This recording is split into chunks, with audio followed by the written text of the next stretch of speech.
Il ressort du rapport d'activité 2023 de l'ARCOP, l'autorité de régulation de la commande publique, que les ministères et institutions de l'État ont conclu 4 164 marchés publics pour un coût global de plus de 206 milliards de francs CFA.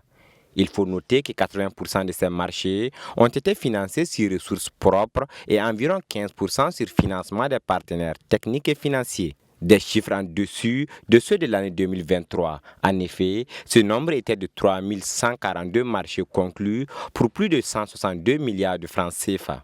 Les fournitures là sont à autour de 52,12%, contre 9,27% pour les prestations et 29% pour les services courants. Pour les travaux, on était juste à 6,5%. En clair, le secteur qui a enregistré beaucoup plus de commandes publiques, c'est le secteur des fournitures.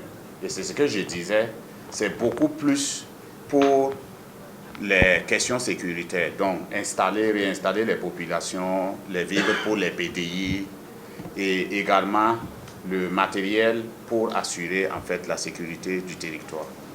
L'autorité de régulation de la commande publique note avec satisfaction la prise en compte de nombreuses préoccupations soulevées dans les rapports d'activité de 2022. Modestia Amigo, secrétaire permanent de l'ARCOP, soutient d'ailleurs qu'en 2023, le chantier concernant la relecture de la loi sur la commande publique a connu une évolution, chose qui a permis la finalisation des projets de texte de la dite loi et de 4 décrets d'application transmis au gouvernement pour adoption.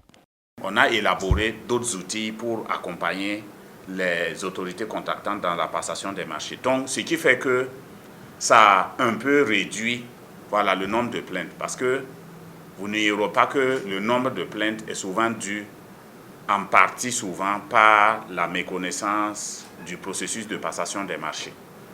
Voilà. Donc, et également, vous verrez que les autorités actuelles ont mis beaucoup plus l'accent sur les questions de transparence et d'intégrité en fait dans la passation des marchés.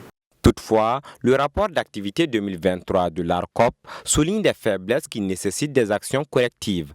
Il s'agit entre autres de l'indisponibilité des données sur l'exécution technique et financière des marchés publics, les difficultés de recouvrement de certaines redevances de régulation et la pertinence du non-respect des décisions de l'ORD, l'organe de régulation des différends.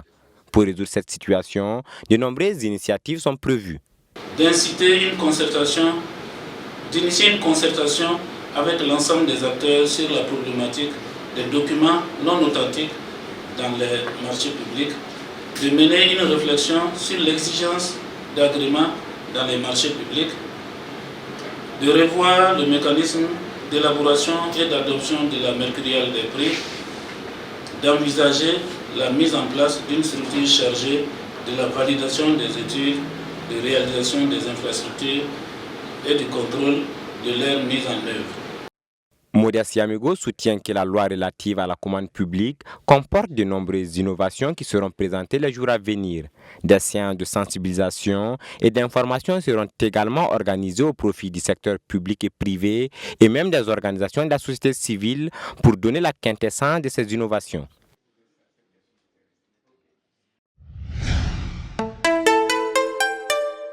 Twi TV, la télé interactive.